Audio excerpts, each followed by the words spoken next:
शुक्लां ब्रह्मविचारसारपरमामाद्यां जगद्व्यापिनीं वीणापुस्तकधारिणीमभयदां जाड्यान्धकारापहां हस्ते स्फाटिकमालिकां विदधतीं पद्मासने संस्थितां वन्दे तां परमेश्वरीं भगवतीं बुद्धिप्रदां शारदां श्री महागणाधिपतये नमः श्री महासरस्वत्यै नमः श्री गुरुभ्यो नमः 2024వ సంవత్సరము డిసెంబర్ మాసంలో మీనరాశిలో జన్మించినటువంటి వారికి గ్రహస్థితి మూలకంగా ఫలితాలు ఎలా ఉన్నాయో తెలుసుకుందాం. ముందుగా మీనరాశిలో జన్మించినటువంటి వారికి సూర్య భగవానుడు భాగ్య దశమ స్థానాలలో సంచరిస్తున్నాడు. భాగ్యస్థానంలో సంచారం ప్రతికూలంగా ఉంటుంది, దశమ స్థానంలో సంచారము అనుకూలంగా ఉంటుంది. అంటే మొదటి 2 వారాలు ప్రతికూలంగా ఉన్నాడు సూర్య భగవానుడు, తదనంతరము దశమ స్థానంలోకి ప్రవేశిస్తున్నాడు, అనుకూలంగా ఉన్నాడు. ఇక కుజుడు పంచమ స్థానంలో సంచరిస్తున్నాడు, ప్రతికూలంగా ఉన్నాడు. బుధుడు 9వ స్థానంలో సంచరిస్తున్నాడు, అనుకూలంగా ఉన్నాడు. గురువు 3వ స్థానంలో బాధక స్థానంలో సంచరిస్తున్నాడు, ప్రతికూలంగా ఉన్నాడు. శుక్రుడు ఏకాదశ స్థానంలో సంచరిస్తున్నాడు, చాలా అనుకూలంగా ఉన్నాడు. శనైశ్చరుడు ద్వాదశ స్థానంలో ఉన్నాడు, ప్రతికూలంగా ఉన్నాడు. రాహు జన్మస్థానంలో, కేతువు సప్తమ స్థానంలో ప్రతికూలంగా సంచరిస్తున్నారు. ఈ విధంగా గ్రహస్థితి, వాటికి సంబంధించినటువంటి స్థానాలలో ఈ గ్రహాలు సంచరిస్తున్నాయి. కనుక ఓవరాల్గా మనకు చూసినట్టయితే ప్రతికూలతనే ఎక్కువగా కనబడుతుంది మీనరాశి జాతకులకు.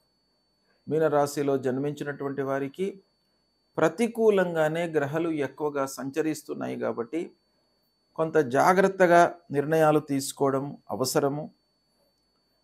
ప్రతి నిర్ణయం వెనుక కూడాను కూలంకషంగా ఆలోచించి కార్య విచక్షణతో సాధ్యాసాధ్యాలను ఆలోచించి నిర్ణయాలు తీసుకోవడం చాలా అవసరము. ఇక 1-2 వారాలు ఉద్యోగులకు కొంత ప్రతికూలంగా ఉంటుంది. అంటే ఉద్యోగంలో, ఆఫీసులో తోటి ఉద్యోగులతో మనస్పర్ధలు, అధికారులతో అనవసరమైనటువంటి విమర్శలకు గురి కావడము, తద్వారా మానసికమైనటువంటి ఇబ్బందులు తలెత్తే అవకాశాలు బాగా కనబడుతున్నాయి. గనుక ఉద్యోగస్తులు మొదటి 2 వారాలు ఆఫీసులో కొంత జాగ్రత్తతో ఉండండి. ఇక 3-4 వారాలు మట్టుకు మీకు అనుకూలిస్తుంది. ఆ మొదటి 2 వారాలలో కలిగినటువంటి అసంతృప్తి, ఆలస్యము, మనస్పర్ధలు ఇవన్నీ కూడాను 3-4 వారాలలో క్రమేపీ తగ్గుతుంది, సంతృప్తిగా ఉంటారు.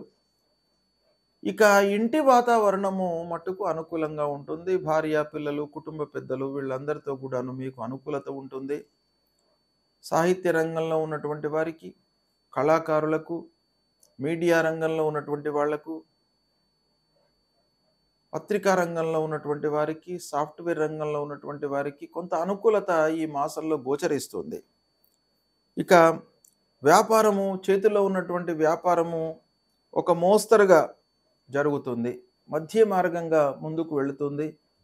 కనుక ఎక్కువ పెట్టుబడుల విషయంపై మనసు పెట్టకుండా ఉన్న పనులను పూర్తి చేసుకోవడంపై మనము ఎఫర్ట్స్ పెట్టాలి.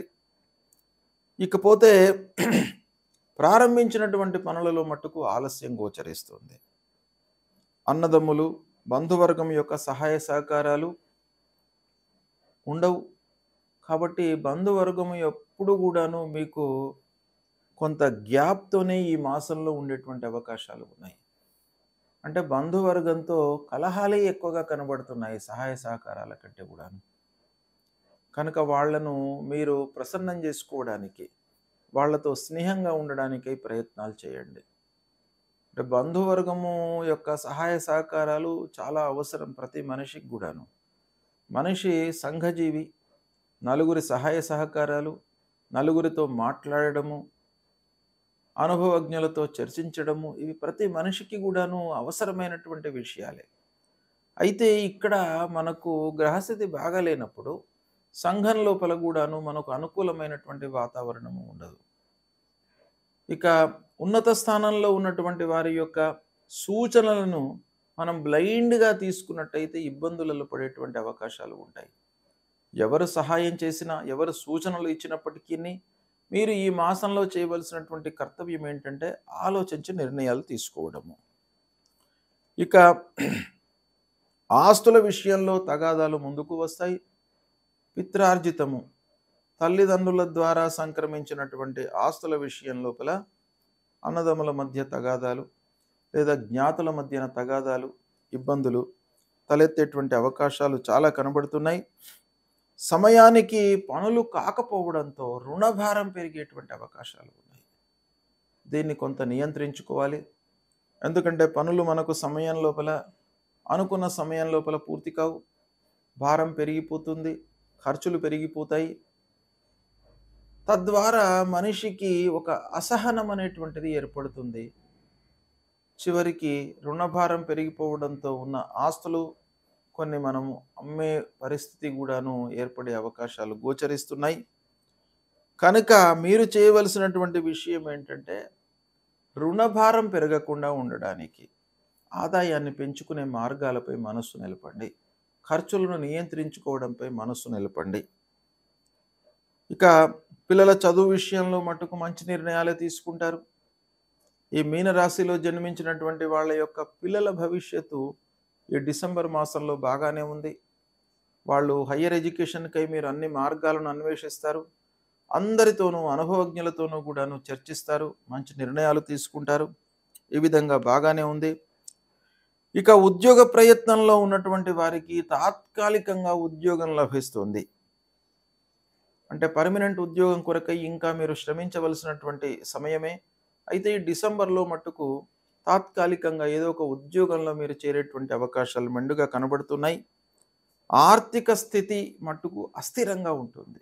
దీన్ని జాగ్రత్తగా మీరు నియంత్రించుకోవాలి. కొన్ని రోజులు డబ్బు చేతిలో ఉంటుంది, కొన్ని రోజులు అస్సలే ఉండదు.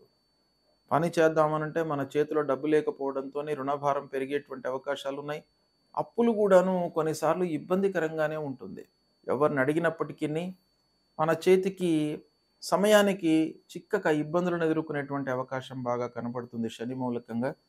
కాబట్టి కొంత జాగ్రత్తగా మీరు నిర్ణయాలు తీసుకోవాలి. అనవసరమైనటువంటి ఆలోచనలు కలిగేటువంటి అవకాశాలు ఉన్నాయి. తద్వారా భయాందోళనలకు గురి అవుతారు. ఇది మీరు కొంత కట్టడి చేసుకోవాలి. వృధా ప్రయాణాలు గోచరిస్తున్నాయి. తద్వారా కూడాను మీకు ఖర్చులు పెరుగుతాయి. కాబట్టి ప్రయాణాలను కట్ డౌన్ చేసుకోండి. అనవసరమైనటువంటి ఆలోచనలు పక్కన పెట్టండి. పనులపై మనస్సు నిలపండి. పనులు మీరు అనుకున్న సమయంలో కాకపోయినప్పటికీ మనస్ఫూర్తిగా పనులను చేసినట్టయితే అందులో ఉన్నటువంటి లోటుపాటులు మీకు ఈజీగా అర్థమైపోతాయి. ఆ పనిపై మనం మనస్సు నిలపనట్టయితే అందులో ఉన్నటువంటి కష్టము, సుఖము మనకు తెలియదు.